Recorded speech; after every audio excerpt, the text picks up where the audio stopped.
It's like poetry in motion, but the heart regulates the devotion. All right, here we go. What's up, everybody? This is indeed the E-Man, chill like a villain, sing like Bob Dylan, keep it on low with some double stuff. Oreo. Wow, that's fast. So that's my really intro. Fast. Thank you. So oh man, this is, you guys are in for a treat today, man. Okay, so I'm talking to a group that's like, they're the founding ladies of Crave Records, which was Mariah Carey's label. They've had hits like. Nice way to put it. I never heard that one before. That was never heard that one before. That. See, that's that proper talk that they was talking about earlier. Yes, Crave Records, Crave Records, Grey Poupon. We love it. We take it. Thank you. Yes, definitely. Hits like All Cried Out featuring 112, No Question featuring LL Cool J, and Head Over Heels featuring Nas. So these ladies are all gorgeous. They can all sing, and I'm glad they're here on the special delivery show. I want to give a big round of sound for Allure. What's up, y'all? How you doing today? Hi, how are you? How's everybody doing? Great. Now I'm terrible with names. Forgive me. Okay, so we got. Okay, so are we. All right. My name is Emmanuel, and we got Alia Gray, right? Yes. And we got Lakeisha Sanders. No, that would be Lalisha. Lalisha, I'm sorry. Gosh. Lakeisha. I'm not. That was both of us smashed together. Reading is fundamental, guys. I'm sorry. And then I got Akissa Mendez. Yeah. Okay, you put our whole government out there. Okay. You put our whole government out for the founding people. It's Wikipedia. Founding people of Grave. But yeah, how you guys doing today? We're good. Good to see you. I'm glad you guys have a sense of humor. I'm really honored that you guys come on the show, and I appreciate everything. Before I get the interview started, though, I want to do a moment of silence, if you will, for a few people that has recently passed away. As you know, Bob Saget recently passed away. Betty White, Sidney Poitier, Max Julian, and hip hop legendary pioneer, the Kango Kid, passed away as well.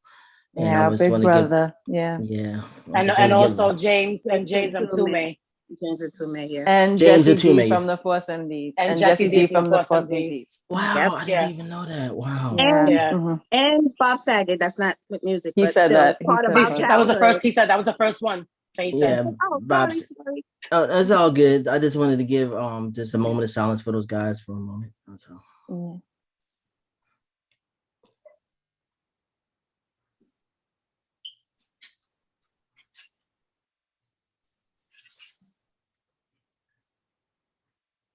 Okay, thank you guys. I know you guys were close with the with the Kango Kid, and I wanted to ask you, if it's not too personal, if you can kind of share a memory with us to kind of let us know like who he really was. Oh man, besides the fact that he just was so supportive, like once he had your back, he had your back. But I think one of our greatest memories would be he loved to sing. So anytime we would like harmonize when we had shows and stuff like that, he was always ad-libbing in the background and adding stuff that wasn't there. And we would always laugh. And we would tease him because he couldn't hold his liquor well. So that was like our insider. That was a little joke. Nice. At all. Yeah. Nice. Oh, man. That's It's just about. Okay, so when Betty White passed away, Sidney Poitier passed away, I was, in my mind, I'm like, okay, well, they lived to be in their 90s, and I always look at that as a blessing, Absolutely. But when you hear about these other people like Bob Saget and the Kango Kid, and they were young, it's just like, it's a gut punch, and I know everybody has their time, and I appreciate you sharing that memory with us. I really do. I wanted to ask you guys on a happier note, like, okay, so you guys were the founding members of Allure, and you guys went to Laguardia High School, right? You guys met each other in LaGuardia. Now, this school is like, it was inspired by the movie Fame, or it was inspired by Fame, right? The show, Yes, TV. actually, we Yeah. grew up together, and because Okay. I'm the oldest, I got accepted first. So of course, my Nice. mom told their mom, and they had to come as well and audition. So Well, thank God we Right. made it because you had to audition. So you had to Yes. audition. Yeah, Right. absolutely. Somebody didn't make Wow. it. So, right, yeah. So Yeah. actually, because it was everyone knows it was 4 of us. So Right. when you Mhm. said the founder members, it was 4 of us in the Right. beginning. Okay. And yeah, so like she said, 3 of us went. She didn't, but we all had to audition though. yeah, she We all- supposed to be school, but it wasn't the fame school. Okay. The fame based And when school. and when you think about the movie Fame, it wasn't what you thought. Like when you went to LaGuardia, people were like in the streets dancing on cabs and point Right. shoes and Well, we Right. did you know what I sing mean, on and the started train. ruckus. I mean, we would But the sing, energy- you would see, yeah, but the we would energy sing, was yeah. there. Right. Yeah, The energy was of definitely there. the You would school see was that there. right. You would see Yeah. more of that in the Breakout. hallways. Right. Yeah. Right. Yeah. So- That was more like inside the school in the hallways. You see everybody like carrying on and always singing and yeah. Yeah. Wow, That's how it that's was. cool. That's really cool. Like, and I did my research, and a lot of famous people also came from that school. Al Pacino, Mhm. Aquafina, Ben Vereen. Mhm. Let's see, who else? Omar Jennifer Epps. Aniston. Omar Oh, Epps, Omar yeah. Epps Yeah. too. Yeah. Mhm. Okay, Yeah. yeah. What's I actually, Cockroach's real name? I forgot Cockroach's real name. Oh Who's that? gosh, Carl what was Carl Payne. Marlon Wayans. Yeah. We had a Marlon few. Wayans, Yeah. yeah. We got some people. A lot of A lot of people. people went there. Wow. Wow, that's Yeah. that's incredible. Mhm. Like, did you guys did you guys you guys were in the same class as Omar Epps and Marlon Wayans, or? No, they were old. I was a Well, freshman. Yeah, they He were was a older senior, than I was us. a freshman. Okay, Yeah. cool. Do people get you mixed up with Jill Marie Jones sometimes? Me? Lolly? Yes. Lolly? That's Yes. funny. That's the first one. That's the Yeah. first one, yeah, for Oh, real. wait, now y'all know me. I'm horrible with actresses. Girlfriends. Jimmy She's on Girlfriend. Girlfriends. But which one? Full Lips? Yes. Yes, Yes. No, I Why am I forgetting her actual What's her character's name? Yeah. Mhm. I forgot her Tony, name right? too. Tony in the show, Tony. right? Yeah. Tony, yes. Tony. Yep, Yeah. it was Tony. Yep. That's funny. That's the first. Now I kind of see it. Now I see it. Yeah. Yeah. Yeah. That's your new name, Tony. Nice. I wanted to ask you, what do you remember, like, when you guys first came about? Okay, so I mean, it's a question I asked artists before, because I feel like music is so important, and there's something that happens when you first listen to a song, and you connect with it, and it connects with you. Mhm. What was the song that did it for you guys, or artists that did it for you guys, where you're like, okay, I have to do this, I have to pursue this, this is something that I have to make this real? Wow. That's a very, very, very, very It long list. It Yeah. really is. Yeah. As far as us as a group, we Mhm. know that In Vogue and Ex-Girlfriend, they were the ones that we were like, okay, that is what we want to do. Like, they're the reason why we wanted to be in a group. Like, Nice. singing. Our parents, we grew up with the Motown, all the old school. So we, like, as a matter of fact, when we perform, a lot of the times we perform with those acts, like the stylistics, and we're like in awe because we can't believe it feels so good to have these type of people, these type of artists loving us and giving us so much love and loving our talent and showing us and giving us pointers and all kinds of things. And even though we were from the 90s, we enjoy when we have those shows, when we're with those groups, because that's what we were listening to. Our parents had us listening to the Stylistics, Blue Magic, we could go on and on and on, but it's like the ultimate validation. We always say we wish we were actually born in that era. We always say we wish that we were born in that era to be able to like really experiencing to experience touring and things of that nature back then, when music really felt like music, and there was so much of a connection just overall. You know what I mean? With just, I hate this word, but with the camaraderie and how everybody supported one another and whatever. That's how we are. So it resonates. It was really, really healthy big with us. competition. Healthy competition. Very much so. When you said In Vogue, I actually interviewed, my first interview was with Dawn Robinson, formerly of In Vogue. Oh, how Lucy cool. Pearl. Oh, nice. That's cool. And she was super cool. And we talked about, I was telling her how, like, I never forget, like, the first time I saw Michael Jackson moonwalk on the Motown anniversary Motown special with 25, Moonwalk. as a kid, I thought that was cool, but what happened in my neighborhood, I literally felt a shift in energy. You know what I'm saying? Because of the excitement. It was something I couldn't even, as a kid, I didn't understand it, but it was music history taking place. And there was such an excitement in the air. It felt like almost like the day before Christmas. You know what I'm saying? I understand. You can definitely relate. Yeah. It was you know what I mean? So it was like, speaking of Christmas just passed, I just have a quick random question. Speaking of Christmas, what's something you always wanted for Christmas as a kid that you never got? I always wanted a Snoopy snow cone machine. I never got it. I have one. You know what I'm saying? You remember that? It. You know, I have one too. You got one too? I still have it. It's at my mom's house. I wanted it for odd reasons, of course, for the snow cones. But I was like, hold on, Charlie Brown's wearing a red shirt, but he usually wears a yellow shirt. That's weird. And then on the top, Snoopy's hat, the thing on the top where Snoopy has like a Devo hat. It's really, you know what I'm saying? Not a Devo hat. Wasn't Woodstock? No, it wasn't Woodstock. Was it Woodstock the syrup thingy? Yes, Woodstock. Yeah. Woodstock was a syrup thingy. It was like it was in the shape of a snowman. And a snowman, yeah. She said, yes. Yeah. Well, what was something you guys always wanted for Christmas that you never got? I got everything. Yeah. I was. Not to say it sounds spoiled. Like whatever, I'm just saying. Yeah. Because if it wasn't no, easy bake oven. I was about to ask you, did you get an easy bake oven? I did get an easy bake oven. I didn't get an easy bake oven at all. I wound up buying literally an easy bake oven when I had my own kid. I never got an easy bake oven. That's so crazy. Yeah, honestly, like not to sound spoiled, right? My grandpa got it or my grandma got it, so I still got it. So you still got the Snoopy snow cone machine? You said I got the Snoopy snow cone machine. I got the tabletop Pac-Man. I got the Hug-a-Bunch doll.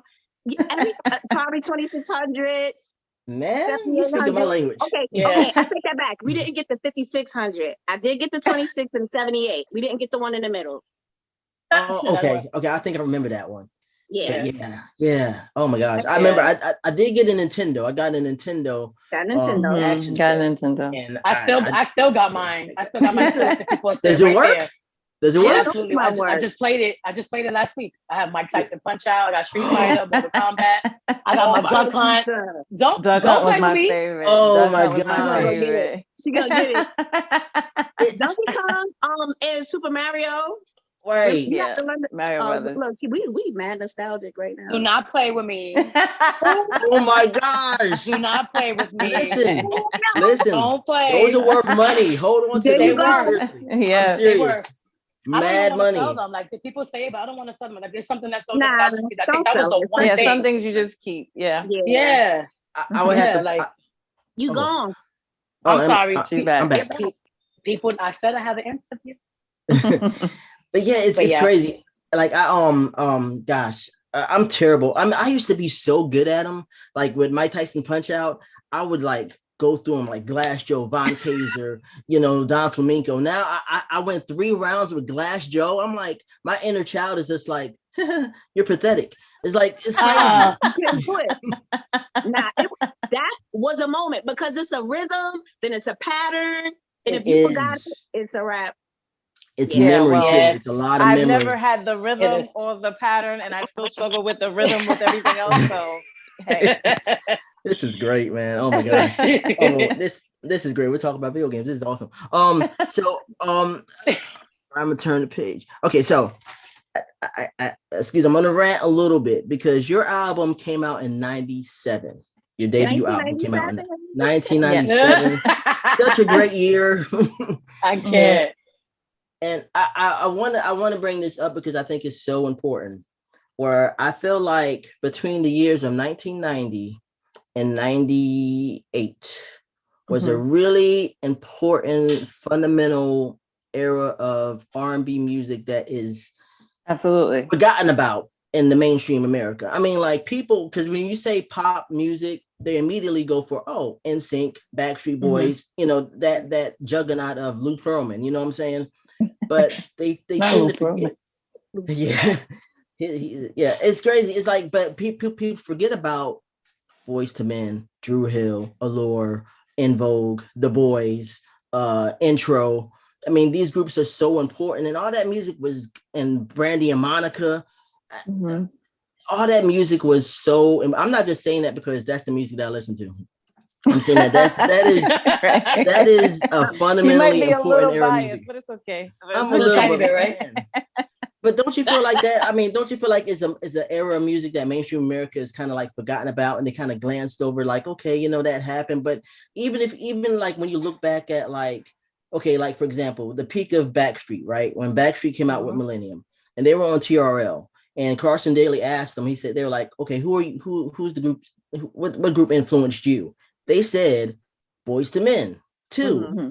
You know what I'm saying? All of those groups were heavily influenced by your era of R&B. And it seems like it's not really acknowledged. It's not, you know, it seems like it's a forgotten era, and I hate that. I think it was forgotten until about maybe a year or two. I think the quarantine has something to do with just taking a moment and slowing down. Yeah. Mm-hmm. I mean, I don't know. I feel like I feel like in some strange way, I guess you can say like some of the newer artists that came out, some of them, because some of them are like, ooh, but some of them have tried to keep that era alive by incorporating, like, you know, using samples and things of that nature, which is what we did when we were coming up as well. But right. I feel like, I don't think necessarily that the 90s music itself was forgotten. I just think that the essence of what that felt 90s music was, 90s music, like how you said it, like it was just, you think about 90s music, even for us, we think about 90s music, we listen to like all the other albums and like Faith and, you know, the 112 albums and the Jodeci albums and Boyz II Men. And those are the things that actually were the things that inspired us to, like, you know, kind of give our 2 cents, so to speak. So when once that essence is gone, it's like, how do you bring that back? I think that's what is needed right now, for people to bring back what it felt like. Because right now R&B is at a weird stage.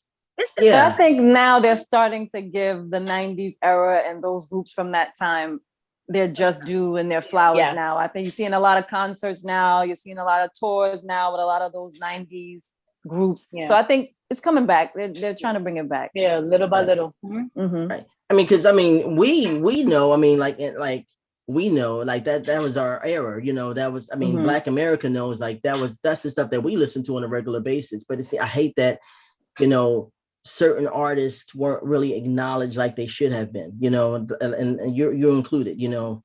Yes. So I'm you know, so I'm not gonna. We still are not acknowledged, but it's okay. Right. We keep moving. We keep pushing. Right. And I'm really happy that you guys, you know, still remain the what's your motivation for still keeping it going?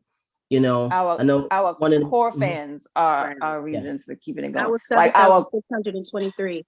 Right. Our core fans that know even the songs that people never heard of, the albums that people don't know of, our core fans are the reason why we keep going. They give us that. Yeah. And our families not allowing surrounding ourselves with, like we said, with those people who have paved the way that still give us our flowers. The opportunities. The opportunity and our flowers appreciating our talent. So it's like, wait a minute. They're not giving us our just due, but the people that actually matter, you know, and give us our just due, right? Yeah. So absolutely. You know, it's priceless. That's priceless. And speaking of people not getting their just due, you know, a lot of people credit Dougie Fresh for beatboxing, but it was Jesse who started it before him. But wow, of course, indeed. So yeah. So that album, I wanted to ask, because you had some hits on that album, and you work with LL Cool J, you work with Nas, and you work with 112. Mm-hmm. What did you learn from those? I mean, because Nas and LL been in the game for a minute. What did you learn? Yeah. What was there something that you learned from them that they kind of, some advice they've given you as far as keeping it going? Well, absolutely. L definitely stands out as far as advice, because he actually gave us advice as far as our show and putting our shows together and make sure the momentum goes up. Like, you have to give them highs and lows. You can't just be at one thing for the whole time. So he helped us with that a lot. Like, that's why our show is like so energetic, whether we have steps or not, depending on the day. But our energy is always that, because he made sure to tell us, he's like, your energy always, he's like, you have to give the people what they want to see. They don't want to just see you standing there looking cute. You got to give them some more. So we really, we kept that with us forever. And we've been doing that to this day. Yeah. And you know what's so funny? Every time somebody asks us that question, every time Alia asks, I always say Alia because that's like your token question to answer. She loves us some LL. That's why we always say quiet. Yes, Miss LL. But it's funny every time I hear you say that, right? Whenever you answer that question, it just literally just dawned on me just now when she said energetic. When people always said it's so weird that you guys are R&B singers, and when you guys come out on stage, y'all come out like rappers, like the energy, how we come out, we come storming out. I mean, it's just so funny who the advice came from. So it's like, it kind of, it's just weird how that just matches up. I just want to add that. Nice. When you see LL coming out on stage, he comes out, he's not playing, like there's no games. Right. Oh, yeah. So to be able to get that advice from somebody like that was just like, it stuck with us forever. Yeah, literally, we thank him. Like, we're like, no matter what the crowd is doing, we don't care if remember what LL said. Right. Nice. We zone out. Sometimes it's like you see the crowd, but it's kind of like a blur. Yeah. Yeah. It is. How do you when you guys are on stage, how do you guys stay present in the moment? Because I hear so many artists say like Beyonce. Oh, let me tell you something. Okay, yes. We be all over the place. We don't have no presence. Literally. No moments. Just whatever the feel is what it is. Like you'll get us. We start talking to each other, but the crowd understands. Like we are so us. That's all I can say. We are so us. Like you're gonna get it all. True. Like if there's something that just happened 5 minutes before. We might have been, about to rumble with somebody. When we get on the stage, we're gonna be like, yo, y'all know what just happened to us today? We such and such and such. Like we give our lives. We will tell the story. We will tell the story. Like we're just very much open when it comes to the stage. So I don't think we kind of stay in the moment of what's happening. Like even when the crowd is going nuts, or even if the crowd is not going nuts, we don't really pay any of that, pay that any mind. We just kind of put ourselves in the focus of we're up here and we're going to enjoy ourselves no matter what's going on. And that's where we stay. It's a feeling it's almost like a dopamine because it's such a passion. And then how many people get a chance to say lights, camera, action? Everyone's looking at you. Everyone in the room, whether they want to clap, whether they're there to be spectators, or whether they're there to enjoy or cry out or whatever hits or whatever. People don't have those moments often, and for us to have it, like it's a rarity. Like, and we appreciate it, and we value it, and we're in that moment. Like you really, like she said, you get us, all of us. And if somebody having a not so great, the relationship is going like this. Oh, you look at some of them shows, you be like, oh yeah. and it's funny when you think about when you see situations when people say this person had one job, whether they mess it up or not. I always say that's Alia's job. Like no matter what's going on, I think me and Lalisha can attest to this. But no matter what's going on, even if we just got to the show and somebody died or something terrible happened, she's like, look, no matter what, energy. That's all I ever hear. Like literally, just the same face, energy, no matter what. That's all we ever see. And so it's like, we do our little penguin waddle, and that gets the nerves out. But like, I that's something that I feel like is something so precious about us that no matter what's happening, we never let each other fall. No matter what. When it's showtime, that's it. There was a time we credit Alia, like we all have roles. It's funny. We all have roles in the group. And it's like silent roles. Like we know what it is. But like you can read each other's mind almost. It's just the same. We already know what they're gonna say. Like Wow. There was a time when we had a show and Alia had a fire. She lost everything. You would not have known. When I say it was WBLS, you would not have known. Wow. Yeah. Like she went up, they were resilient as ever. Yep. Yeah. That's true. I'm sorry to hear that. You bring the earrings, you bring the bracelet. Years ago, but it's just about how music, it just gives me life. So even going through that, being on the stage helped me get through it. So, Energy. No matter what.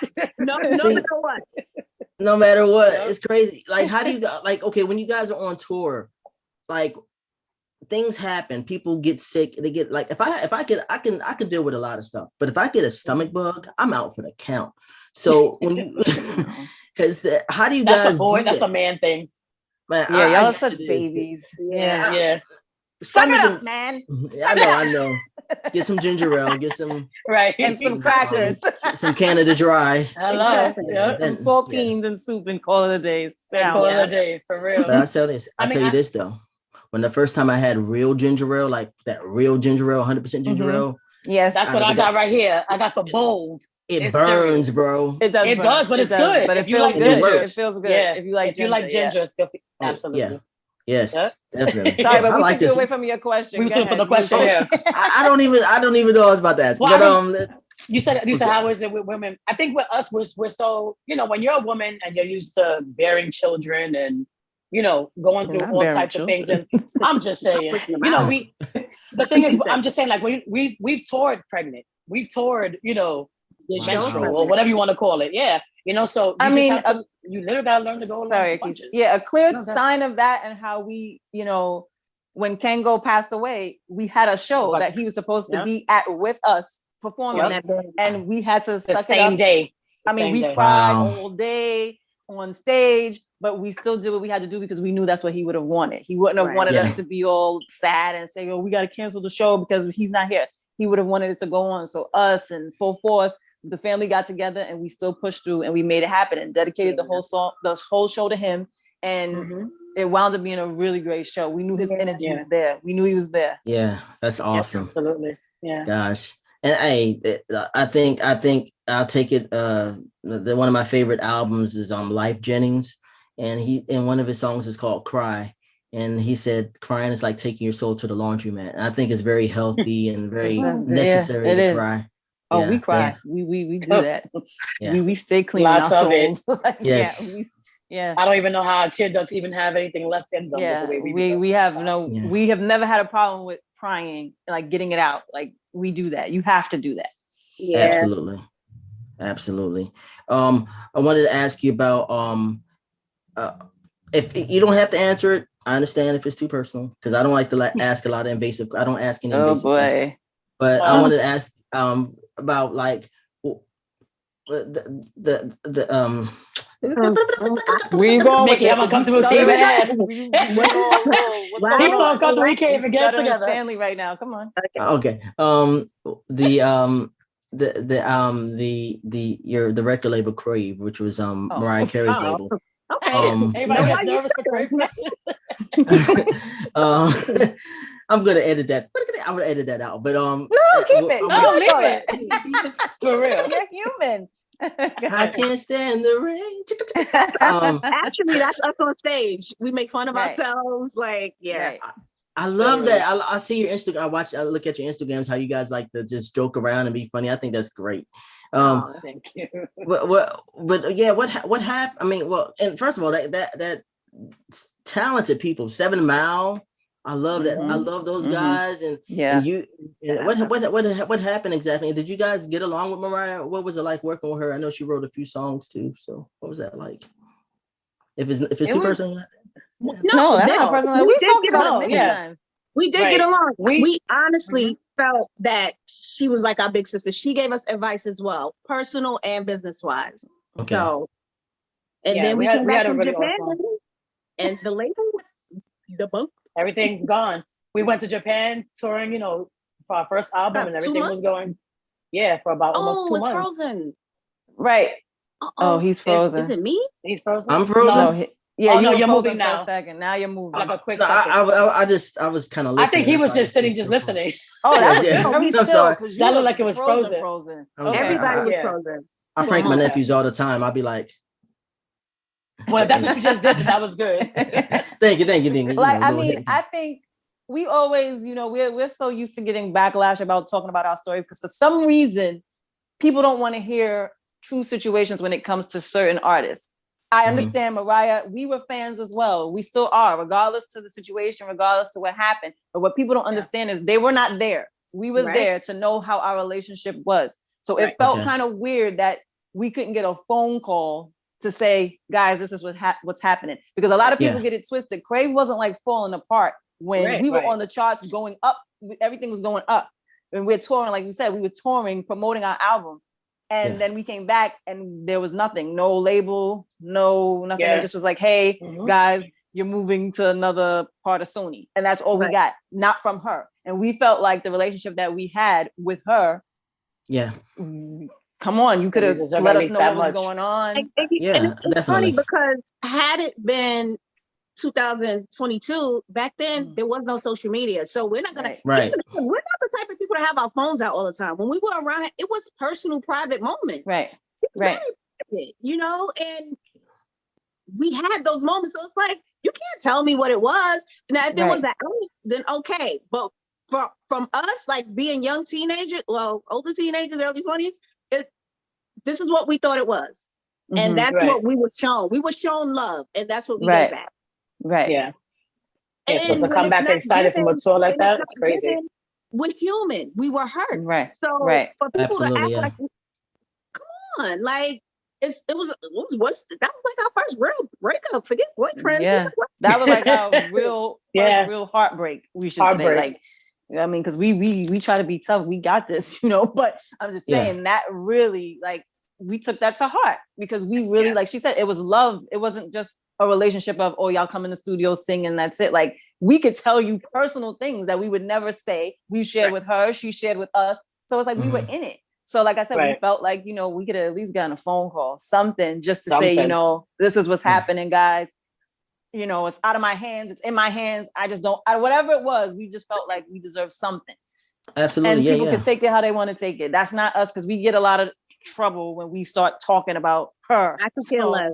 Yeah, that's like spitting. So like, you know, but I just find it funny that because a lot of artists have those stories about what they went through with the head of their label or whatever. But I just find it very funny. I believe that her label is the only label where when you talk about what happens, it's like a world war starting, because Puffy did what he did with 112 or whomever. They have their war stories or whatever, but yet they can still go out and do a tour, and he can still reach out and say, hey, let's go make this money. He still mentions his label. He still does those things.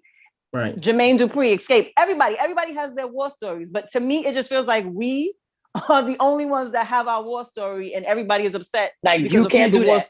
Right. Like, we can't do it. Like, but can't erase it from history. You cannot. Right.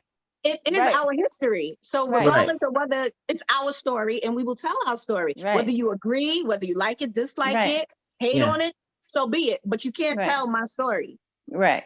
Yeah, absolutely. Right. Wow. Thank you for sharing. And we get it all across the board. Like, we're not going to just put all the not mentioning us on Mariah, because Trackmasters does the same thing. Everybody acts like we didn't exist. You would think that we just took it personal, because we're like, what is it with us that no one mentions it's such an issue? Like, it's such an issue. Like, I don't get it. Wow. We really are confused by that. I would really want to sit down with all of them and say, what is the problem? Like, yeah. Wow. So no question is invasive. We're an open book. Oh, awesome. As you can see, we'll just start talking. Like, boy,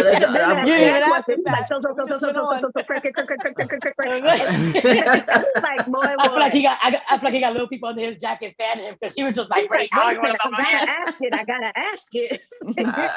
I was really hesitant. I'm glad you guys opened up. I appreciate you guys being candid about that situation. Absolutely. Thank you so much. So All Cried Out was a number 4 hit. It was everywhere.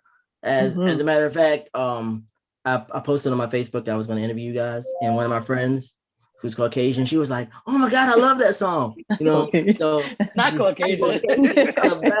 She was of the Caucasian persuasion. You know what I mean? He's really great though. But what was it? How did that come about? Because 112, was like a big group by themselves, and you guys came together and was like, how did that all come together? And what did Lisa think about that whole situation?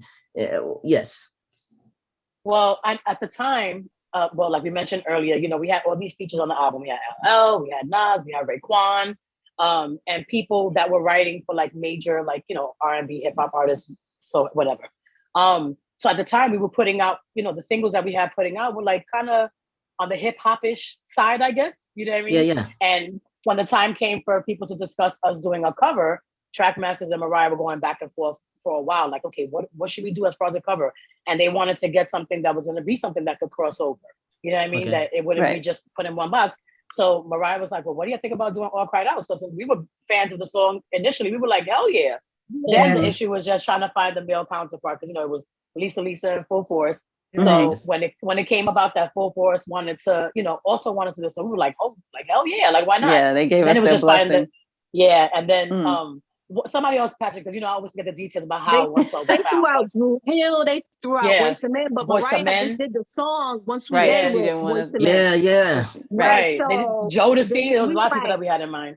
I think Mariah said 112, and we was like, yeah, Mariah said 112. Mariah, okay. Right. And we thought it was like, right. Yeah. Mm-hmm. Yeah, they recorded their vocals and they sent their vocals in. We didn't record it together, but when they sent their vocals in, we were like, oh, sorry, I'm a cusser. We were like, this shit's gonna go. Because once we heard, because it was the four of us, and we pride ourselves on our harmony. That's one thing that if you think about Allure, that people, the harmony, just don't mess with that. So when we heard 112's vocals, it was like they literally sound like us, just a male form. So it felt right, and when it hit, it was and just to put it out there for all you people that constantly want to say Mariah is singing with us because she wanted to be a part, because she enjoyed our harmonies just as well as Coy Rooney has some of his notes in there because he helped produce the song with 112. Right. So just putting it out there, Coy Rooney and Mariah on the vocals of All Cried Out with Allure and 112. Right. All right, everybody? Okay. So, okay. Okay. Because people want us to mention things so much. Right, because a lot of people try to use that as a way to try to say, like, we can't sing. Like, we can't sing. Listen to the whole album, you see that, okay, we are harmonizing when it's the four of us. Yeah. But, we had, like, again, that's a part of the fact of how close we were with her, that she wanted to be a part of it and get herself on there. So it's fine. Why not? With it. It was a smash, and we appreciate it. In the credits, right along with the lyrics. Right. It just goes back to reading is fundamental. Just read the. I do that all the time. What's funny to us is how people try to make it seem like they're like we were hiding it, discrediting us. That or like discrediting us or making us feel bad. We're like, no, it is what it is. Like, but when you ask us to sing a cappella, can we do it? Yes, we can. Yes. So that's all. Okay, bye. Yep. Yes, ma'am. Yes, sir. Bye. So the video was in New Orleans, right? No, it was upstate New York. Yeah, really? New York. Mm-hmm. Yeah. Wow, it just looked like it was really hot in that video, and like no, it was very woodsy. They tried to make it look like it was fall. They put leaves in. We were like, oh, it was nice. It was really, but we were dead smack in the woods. Like we were in the woods, bugs, all types of bugs. Man. Yeah. We lost our voices. Thank God we were singing over it that day. Right. Wow. Allergies kicking our butts. Yeah, the weather was crazy that day, and I gotta think about it.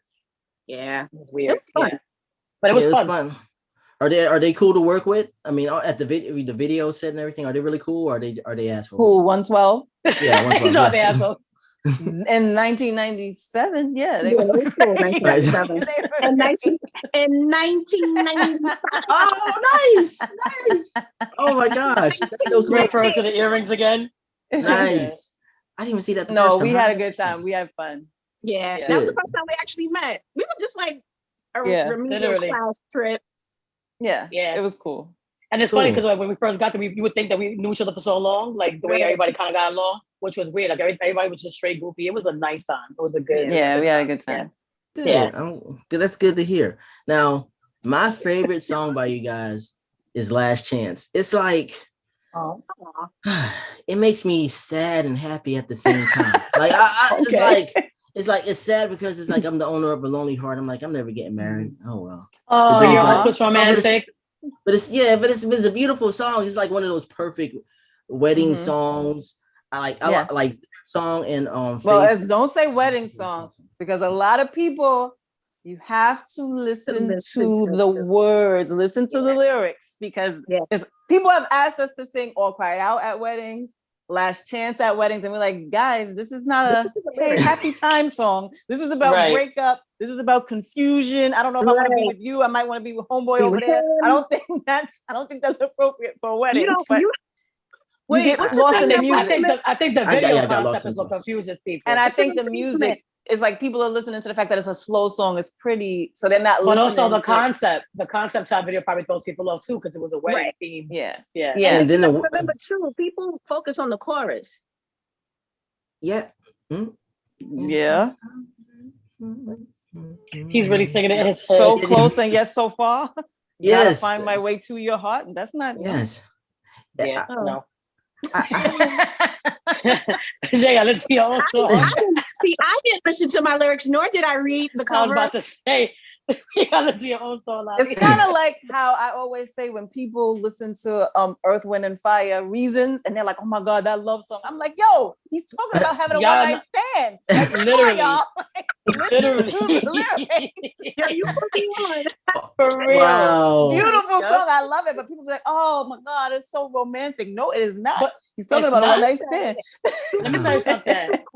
Don't laugh. But I was probably like yesterday years old. Okay, and I'm a whole 45. I was yesterday years old when I realized, oh shit, "Saving All My Love for You" was the first side chick song I ever remember hearing. All these, I'm saving all my love for you. I played it one night. I'm listening. I didn't know that. I'm listening. Yes, it is. Yeah, when you used to tell me we run away.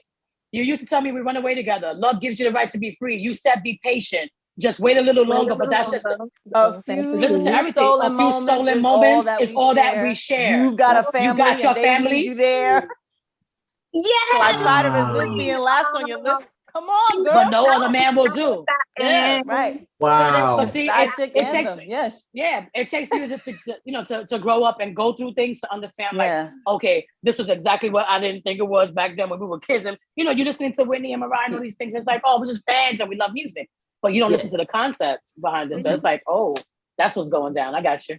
I was telling my best friend since fourth grade about this fact about it's funny how when you listen to something when you're young and then the seeds are in there and they blossom when you become an adult. So I'll be walking down the street. You take the good, you take the bad, you take the good, you have. Oh, shoot. The facts of life. That's what it really is. It is the facts of life. You know what I mean? Maybe the world is blind. But you know what I'm saying? Yeah, I mean, all that stuff is like, oh my God, it all makes sense now. You know? Yeah, absolutely. I love sitcoms theme songs. Oh, but by the way, what is something that a song that you can listen to over and over again, and a movie that you could watch over and over again? Oh my God! Once again, we could go on and on and on and on and on. Right. Go ahead. Somebody. Let's go. It's funny because I was going to mention when we first started, I was going to say I love the Brown Sugar because that's one of my favorite Black movies, I should say, like the love story, whatever. But as far as a movie that I could watch over and over and over again, I would have to say it's such a long list, but I'm going to just go with Grease. I knew it. That's like, she took my answer.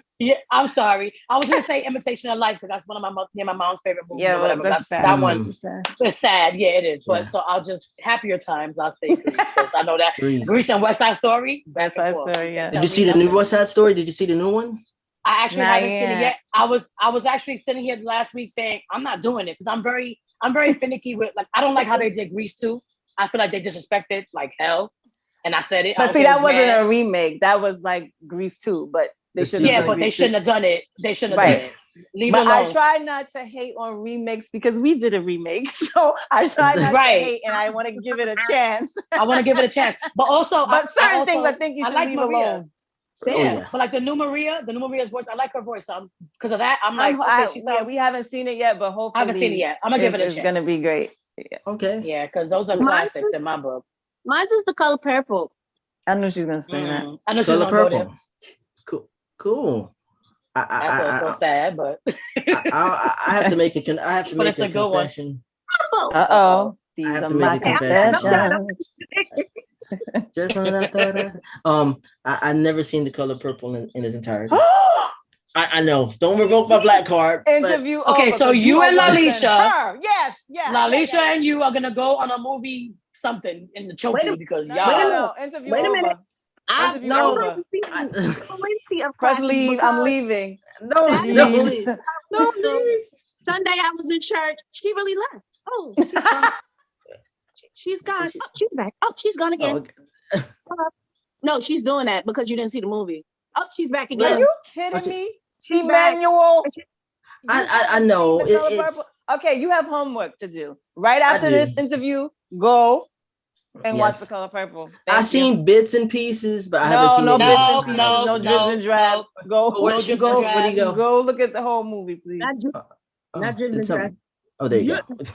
Look, Akissa, come back now, please. all right, fine. He's off punishment, fine. No, he's not off punishment until he watches it. Yeah, he's not. You gotta go watch it. And then you have to give us a detailed summary about what you watched. No, you need to. Okay. Yeah, now you have to send us. He needs to send in 3 videos. You guys send Allure Still Together 3 videos of you reciting and acting out 3 of the most major parts in that movie. It's gonna rain on my head. I know that. No, I don't want to know. No. That wasn't a major part though. Okay, yeah, it actually was though. That's a memorable line. Was, but still no. He's going by his dribs and drabs that he saw. But no. Yeah, no. Wow. I'm disappointed in you, Emmanuel. I'm really disappointed. I don't even know why I said that. You know. Okay. But what about what's the movie you could watch like over and over again? The Wiz. Oh yes. Absolutely. I saw it. The Wiz, that's my favorite. Oh, geez. One of what you said? I said I saw it before. Oh, okay. Jesus. At least you saw it. Okay. Emmanuel, you did see The Wiz, right? Of course. Yeah, yes. Oh, don't say of course. Don't say of course. You should know you saw it. Yeah, he's like, of course. Look, can I have my black card back? I'm gonna tell you though. It's one of those movies that's great, but it has some terrifying moments as a child. It's just like, well, yeah. Oh, The Wiz? For me, like even the train station. Yes, the train station. It was terrifying if you were a kid, but it was great. The music, but it was still great. Yeah, absolutely. Yes. What about an album that you can just listen to? Like, what's in your opinion? What's a perfect album for you? Like I just want to nominate. Period. Period. John Legend's first album. That is a great album. Definitely. And Carl Thomas. Carl Thomas. Yeah. Player. Faith Evans. Faith Evans. Player. Group Player. Yes, absolutely. Yes, absolutely. Player. Missy's first album. 112's first album. 112's first album. Yeah. Faith Evans' first album. Yes. Yeah. Mary J. Blige's second album is dope. Mary J. Blige's Christmas album. Say that again. Jackson 5 Christmas album. Oh yeah, like the whole Motown Christmas albums, like absolutely great. Yes. Great. Yep. Yes. Yeah. When we talk about Mary, we talk about What's the 411? What's her first 3 albums? Crazy. Yes. Yeah. Straight through. She was not playing. Well, okay. Which Mary album where she was dressed in Fendi and she had on the fur and Share My World. Share My World. That's my favorite. Share My World was dope. Share was a favorite. Share My World was dope. That was a good one. So yeah, that was a dope album too. There's so many. Jodeci. Hello. Yes. Yeah. Well. Yep. The first album. Yeah. Yes. Definitely. Boyz II Men. Yes. Yeah. Boyz II Men first album was classic. I love their third album. Evolution was really good. Yeah. Evolution. No, and one of my favorites was Sean, Nathan, Wanye, and whatever the other one's name. I forgot. Mike, Sean, Nathan, Wanye. Mike, Sean, yeah. That album was really, really nice. That's one of me and my daughter's favorite albums. There's a lot. There's so many. Yeah, like I said, we'll be here for a whole another hour. Whip a Pill. Yeah. You got. Yeah, it's a lot. Even the Whitney greatest hits, whatever. When she taught us how to thought, that album was dope. Her first one. She taught us how to thought. She taught us how to thought. Ooh. Whitney. She said Whitney. Oh Lord. Next question, Emmanuel. Right.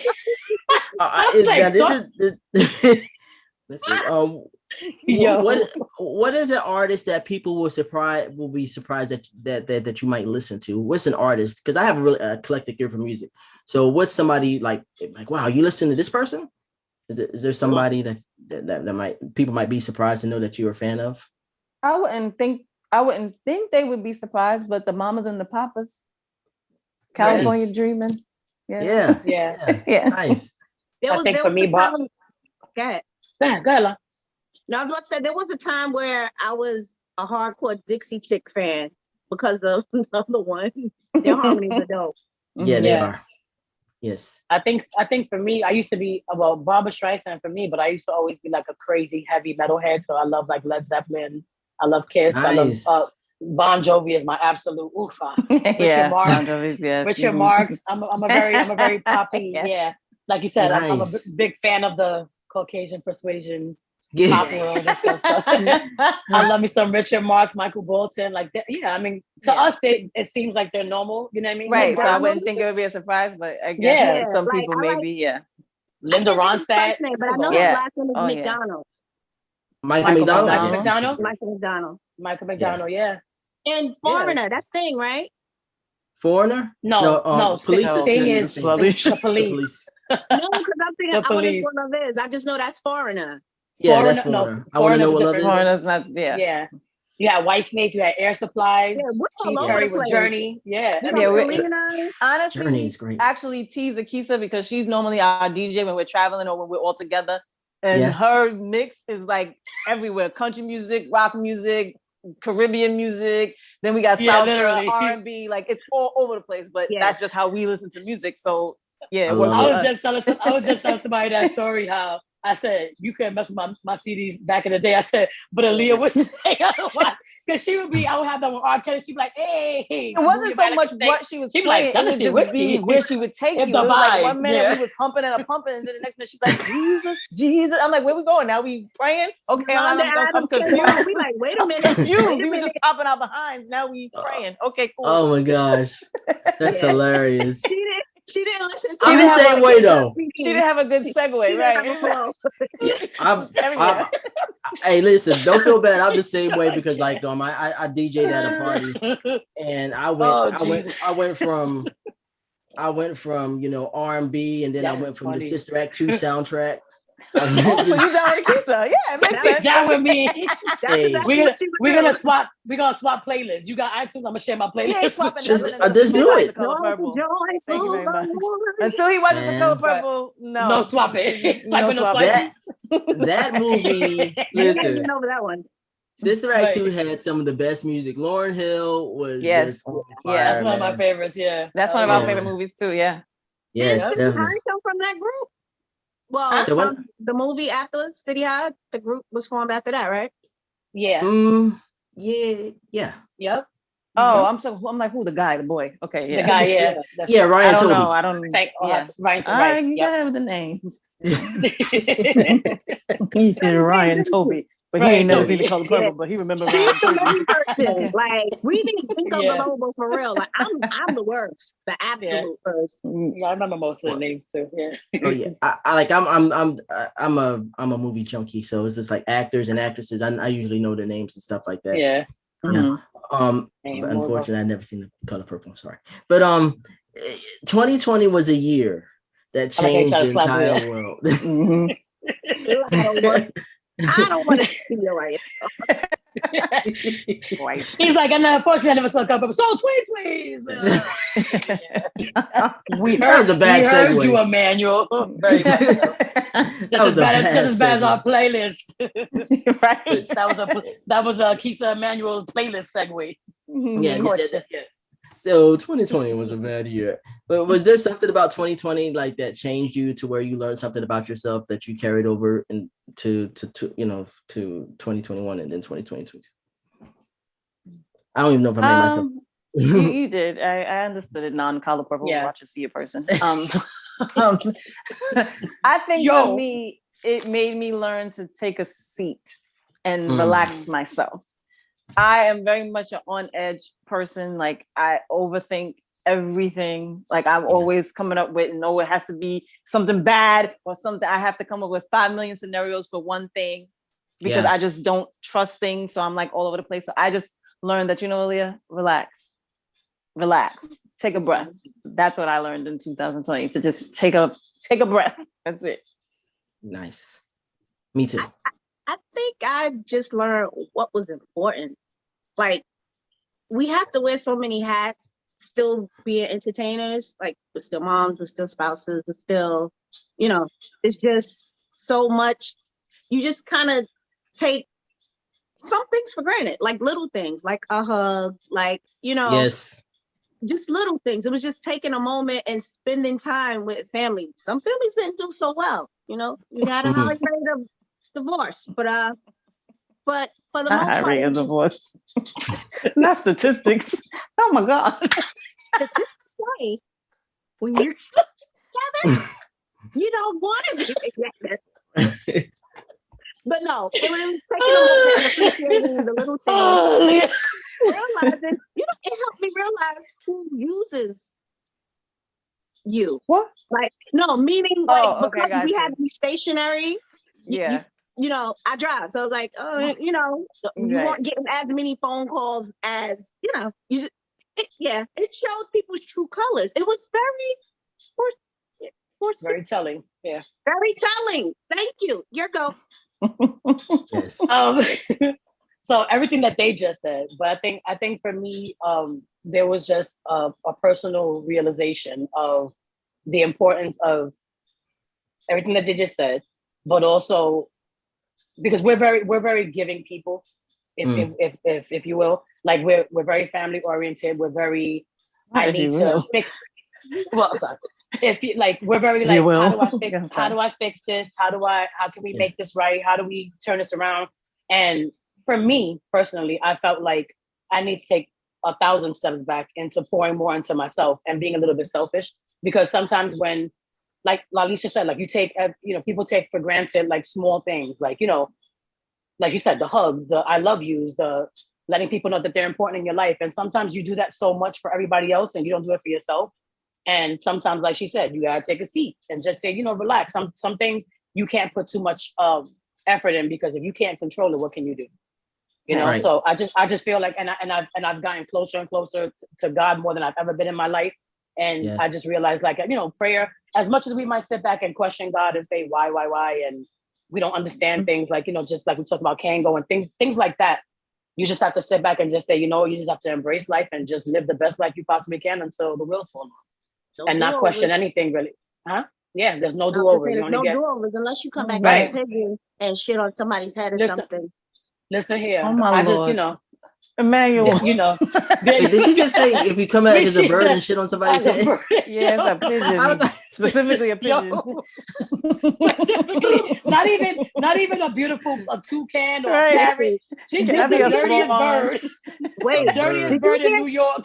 Wait, because I want to be a pelican, because the chin thingy is like, oh my God, it's like too much.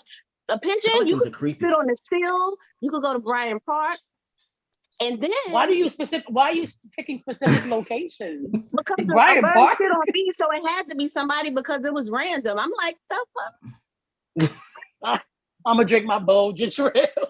Emmanuel, next question.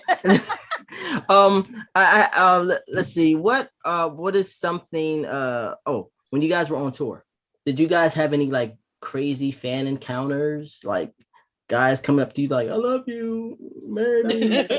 I mean, fans do that anyway, but we've never had anything lies. But I think our scariest tour moment was in France. Right. Ah. They literally was shaking at the time. Limos was the shit. They were shaking our limo.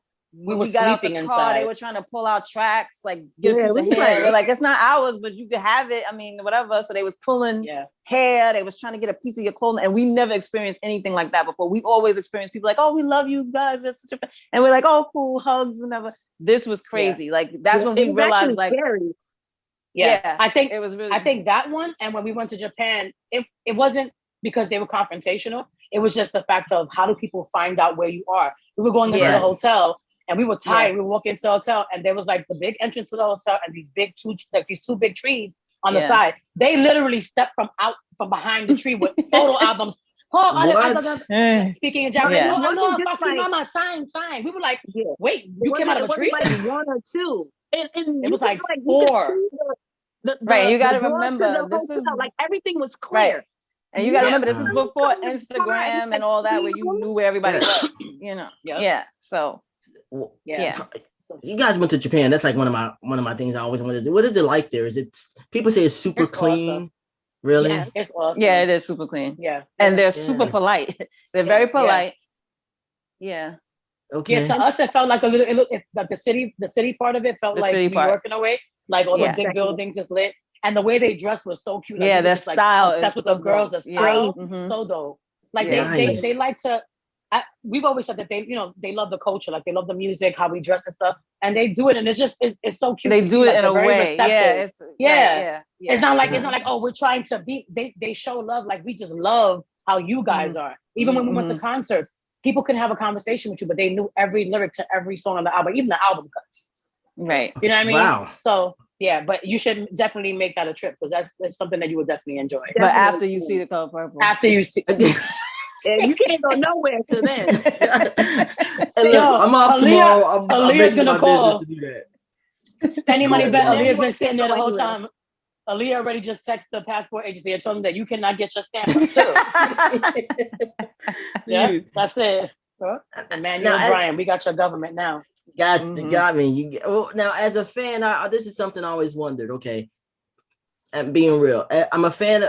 Would I still be a fan of something if I just like two particular songs? I'm gonna give you a perfect example. Am I a fan of Metallica if I only like Enter Sandman? I'm asking you from fan to artist. Am I truly a fan of your work if I just like a particular group of songs? You know, because as a fan, yeah. I think for me, fan, they know the songs that even people think are whack. You know what I'm saying? Like a true fan will go fight to the death for a song that everybody's like, yo, that's whack. And they're like, no, you gotta listen to it. So I think if you don't know the artist from top to bottom, like where you can say, no, I know this song, and you know the album cuts, like Akissa said, how people know your album cuts and thing, and they know. Yeah. I don't know if I want to call you a fan. You just like a song. You just like you just appreciate you appreciate that song for what it is. Yeah. Right. But you still can be a fan because the era that we come from, music. Sorry, y'all. I'll be right back. Music was emotion. Music was a moment. Music was that relationship. So sometimes it may just be that one song that just does something to your core. That carries you over, right? And you can ask them. Like, I'll get stuck on a song and I'll play it over and over and over. They know the group Sunday's whole album before the album was going to come out because I bought the single and I kept playing it. But I still could have listened to if it was just the single. You understand what I'm saying? Like, so. Nah, I think it's different pendulums of it. And I think it just depends on, like me, like I'm like Foreigner. I'm not a hardcore Foreigner fan, but if you tell me I want to know what love is as a kid, like I was in tears, it was emotion. Like, and I was, even Gladys Knight on that Midnight Train to Georgia, I'm 5 years old crying in the bathroom, singing the song to myself. Why? I'm a little off. No, you can actually love a song. You can relate to something, right? Yeah, you can relate. I can be a fan without knowing what's your birthday. I can be a fan without knowing the whole catalog. You don't have to. No, I think I think he's just saying like my catalog. I don't like you, ma'am. Now I'm not a fan. I don't like you, ma'am.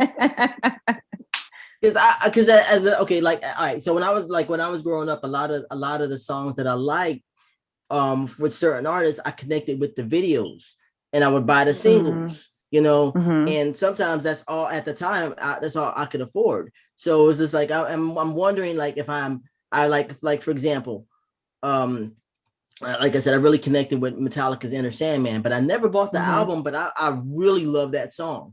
So I'm like, I really call myself a fan if I only like that one song. What would you go to their concert?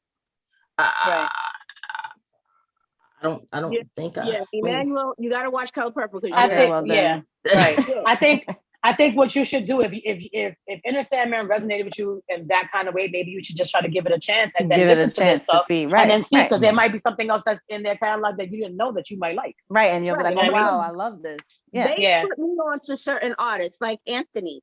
What's the hot guy? Jennifer Lopez's husband. Oh, Mark Anthony. Mark Anthony. I don't know all the songs and I can't sing it verbatim, but I would go to a concert because of some of the songs that they introduced me to. Am I a hardcore fan? No, but I consider myself a fan.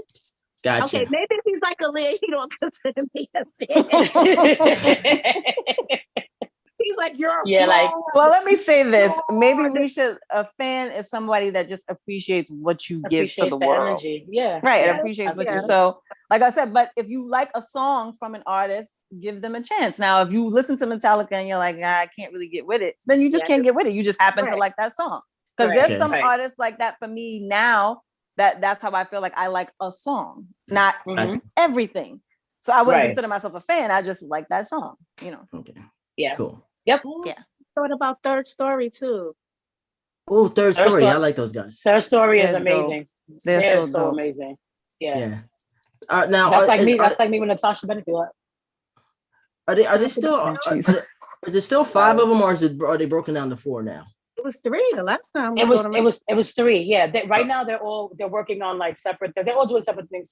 Like I know Elliot. That was my favorite one. Elliot, he's like married now. And she's a fan. I'm a fan of Elliot. No, I love Third Story. But like he's like, they're doing like writing and producing. He just worked with Anthony Ramos on his project. Nice. And I know like Richard is doing like, solo things, but I actually ran into Ben. I was fanning out on the train on going to Jersey. And I said, my daughter's friend, go see if that's him. And he was like, he just came up and we were talking and he actually knew who we were. He was a fan also. It was like a cute moment. I was fanning out like a little girl, but he was just saying that, they're separating and then they will come back hopefully later on to, do some more stuff. Cause they're incredible. Like live, I heard their stuff when my niece was telling me stuff and then we all went to a concert together, but live, they're like spectacular. They're dope. It's insane. It's insane how talented they are. Yeah. Big fan. Huge fan. I'm a fan. I'm a stan. That's the new one. And now that Akissa just told you all their business, Emmanuel, you should get them on the show. You should get them on your show. I would dig that. I would really dig that. Cause I remember they had that song, If Ever You'd Call Me. You know what I'm talking about, right? Yeah. No. Okay.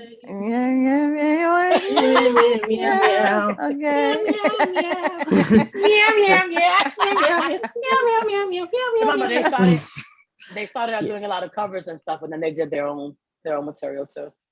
Nice. They're dope. Yeah, when that happens, make sure I'm on mute because I want to see Alia. Okay, we'll do. Well, now I have a really random question. I don't know how much time you guys have, but I always ask my guests this. Growing up, what was your favorite cereal? There was a couple. Captain Crunch. Which one? The regular one and the Frankenberry, the Frankenberry. Crunchberry? Frankenberry or Crunchberries? Frankenberry with the little strawberry marshmallows, but regular Captain Crunch. I wasn't really a fan of the Crunchberries. The Crunchberries made me nauseous. Really? I like the I didn't like the aftertaste of the I just didn't like that. They did too much. Cut the hell out of your top of the roof of your mouth. Like it was they did. They were. Unfortunately for me, I am lactose intolerant.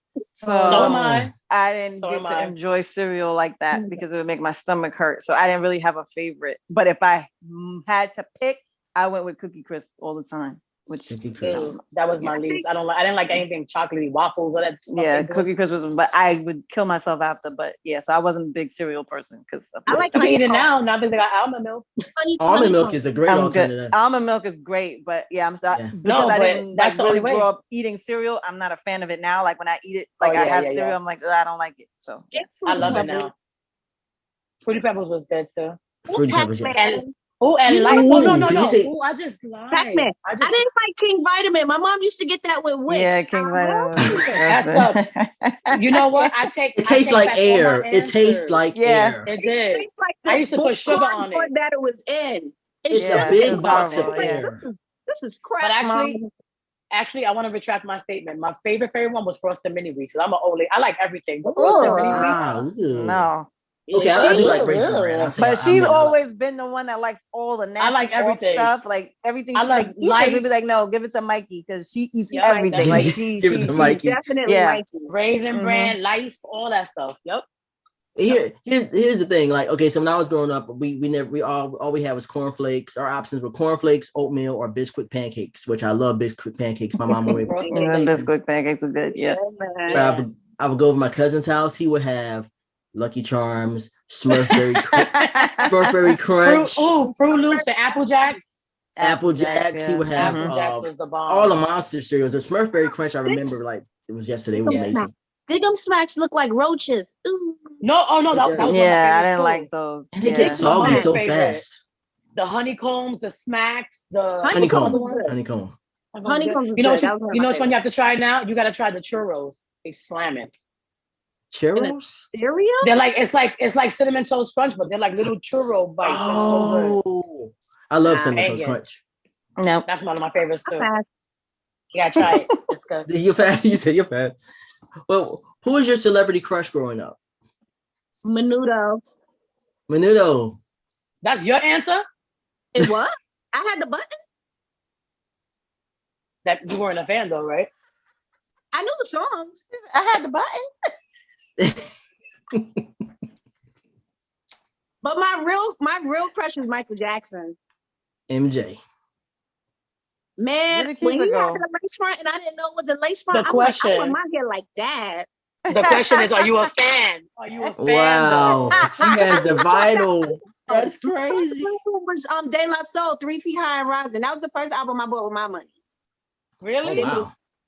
Well, Menudo was my first concert ever. You can't tell me nothing about Johnny and Ricky. Don't play with my Johnny and Ricky. They had a Johnny Ricky. They had a Johnny and Ricky. Yeah. No, Ricky, and you know Ricky Martin. He's one of the original. Yeah, he's one of the originals. Yeah. Mm-hmm. Yeah. But that wasn't like my childhood crush. My childhood crush, Ralph Tresvant, New Edition. That was my childhood crush. Oh, really? Now I had the button for them.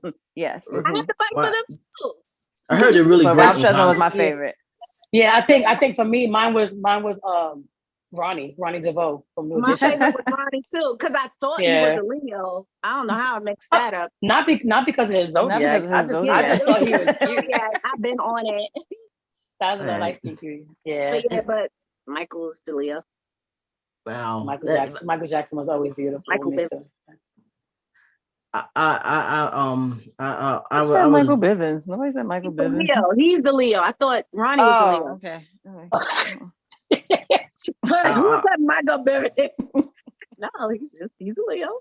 Yeah, I'm sorry. Who was your crush, Emmanuel? I loved I was in love with Halle Berry, like when Strictly Business came out, and but before then I was crazy with Phoebe Cates. Oh, Phoebe who? Phoebe Cates from Gremlins. I thought I thought she was the bee's knees. Oh, not the bee's knees. Yeah. The bee's knees. I thought she was the bee's knees. That's so cute. Yeah. I had a girl crush. Janet Jackson was my girl crush. Man, I always loved me some Janet. I think she was everybody's girl's crush. Yeah. Have you listened to Pleasure Principle like recently? Another album from beginning to end. Sorry. Oh, don't talk about Rhythm Nation was like Control. incredible. Control. That album too. Man. Well, wow. Yeah. I mean, if you listen to when you listen to Pleasure Principle, first of all, the video is great. But then, I swear, I think I hope I interview her one day. But you will. Claim it. I claim it. But I think she samples Michael a little bit in that song. Like at the very beginning of the video, goes ow, ow, ow, ow. The video version of it. When it comes, the video version. I gotta listen to. Yeah, I gotta the dance see break. It. Yeah. Okay. He's talking about the dance break. Yeah. Yeah. Gosh, she's incredible. Was anybody that you've gotten starstruck over? I know you love Third Story. So is anybody that you got starstruck over in your career that you were like, oh my God, so nice to meet you? Washington. You met Denzel? We all did, and I embarrassed the shit out of myself. And for me, it wasn't in person, but it was over the phone. Michael Jackson. Yeah. Get out of here. We were all together, but she spoke to him over the phone. I was the one that picked up the phone in the studio. Because, in the studio, they would just call up and then whoever was sitting next to the phone would just say hello. And then you ask whoever you was asking for. Right. I lost my mind. I was she screaming lost her in the mind. phone. It was. But didn't you hang up on him the first time? No, I did not. I was just too busy screaming. No, I believe it. Oh, okay. She said, I believe too. Well, what did he say? On the sideline, like he actually was calling for Coy Rooney. Yeah.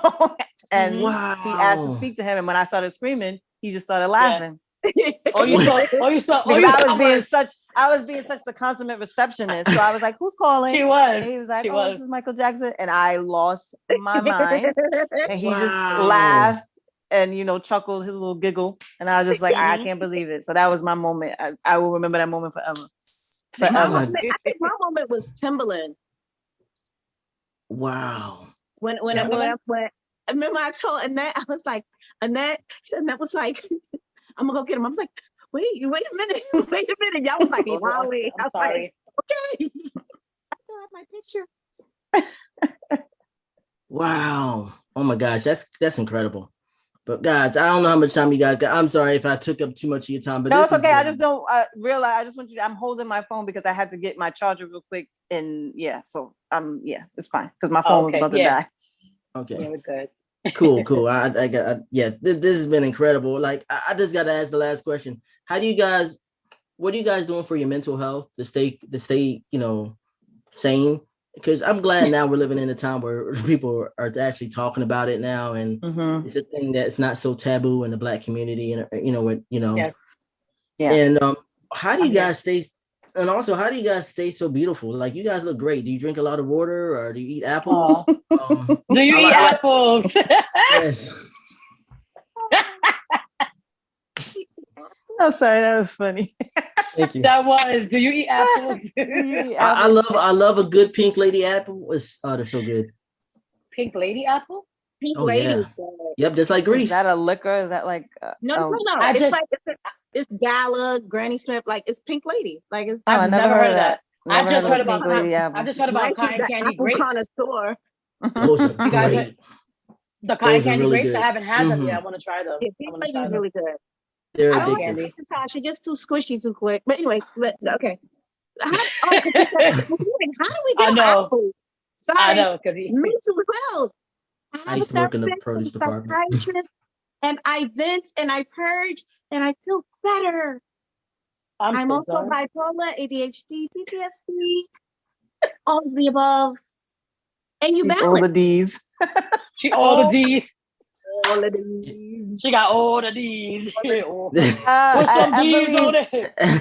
just think for our whole, especially being in this industry, prayer has been a big part of what's kept us sane.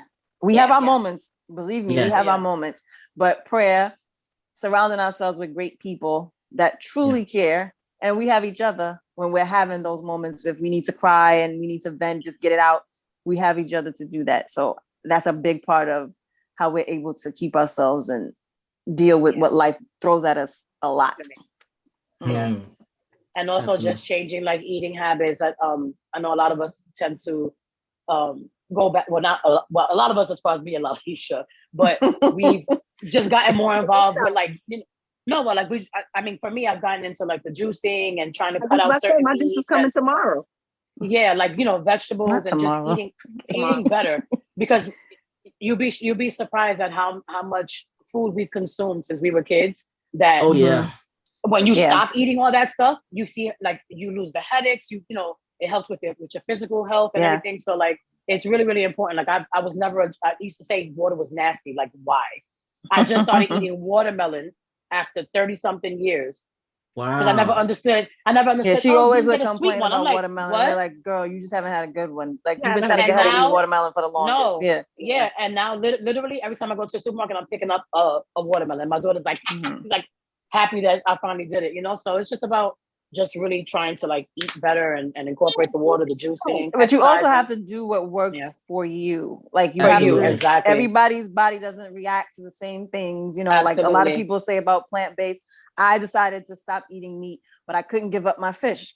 So I don't eat it as much. I don't eat as much fish as I used to, but I don't eat any meat as far as chicken, pork, beef, or any of that. And I started a plant-based diet, and it has helped me because I suffer from bad allergies. I suffer from bad headaches. I have bad migraines. And since I've changed my diet and been doing better, all those things have minimized a whole lot. Yeah, everything's a work in progress. Absolutely. It's incredible. I'm sorry, I didn't mean to interrupt you. I'm sorry. What you about to say? I'm random. I was about to say, I don't thank God for COVID, but it did help me jumpstart to get my diet, right on track.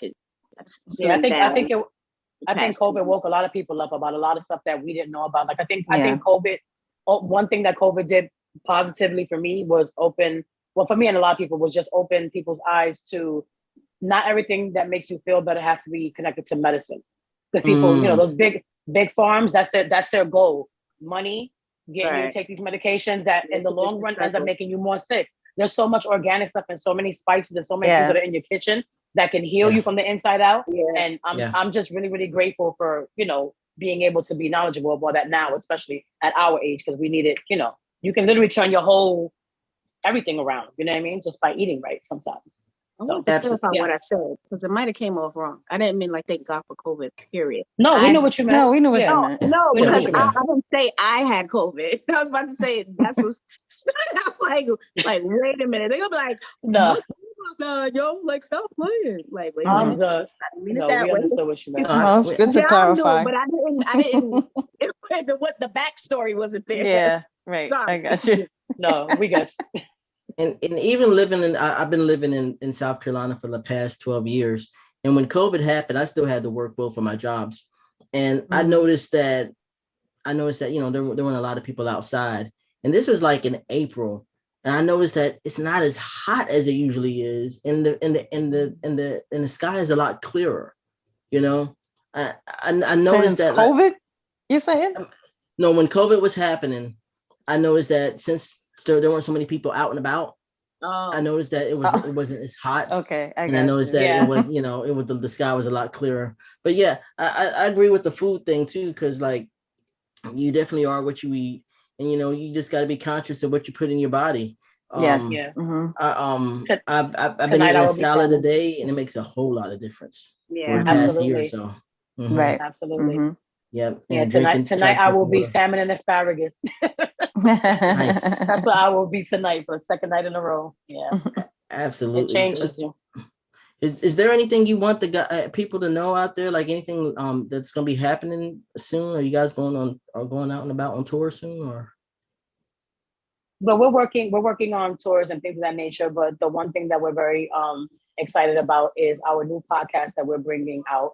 It's called GAG, which stands for Grown As Girls. And as you can see from the conversation, that's what we just love to exude, grown women who, of course, yes, we have a very serious life and things, we know how to be adults, and then also, but we still have fun. Yes. And we love to show that, because life is short. Like if we can't, we're going to cry a lot, but we also want to laugh and have a good time. And we want to be able to just spread that, to anybody who's willing to hear it. So we're excited about that. I'm looking forward to listening to it. When you guys going to put it out? We don't have a date yet. We're still getting all the particulars together. One thing about Allure, we always gonna say, wait. we coming, but wait. we coming for 9 years, but we coming. It's gonna happen. Yeah. You're gonna get. We don't ever give out a date until it's certain. Right. So, yeah. And then another thing with us, like our brains are always running. So like when we'll be working on one thing and then jump into another thing, and then we're like, wait, but what if we did this? So we always have a plan. Right. Yeah, we have a very, very long list of things that we still want to do and we still want to get out there. And we're just gonna, we're just praying to God that every day that we get to wake up, we can attack one thing at a time, one day at a time. Yes. So we want to just say to our core fans, we appreciate you for being so patient and continuing to follow us on this beautiful journey that has had a lot of ups and downs. We appreciate y'all so much. Yep, absolutely. So come on over to IG. We're gonna make a Twitter. We're horrible on social media. We're gonna get better. We actually have a Twitter. We just have to get back on it. We do okay with Instagram. I mean, that's the most we do because we have, what is it? Official Allure 97. Yes. That's our IG. So everybody want to go on, get our followers up, 7,230. Right. I'm mad. All the specifics, all that. Yeah. We're going to definitely upgrade our YouTube. Akissa normally does this. This feels weird to be saying. I know. Facebook Allure Live and YouTube is Twitter, official Allure. Yeah, YouTube is official Allure, right? Yeah, I believe so. Yeah, but bear with us because we suck at social media. We must say we do. Yeah, absolutely. Yeah. Y'all not verified?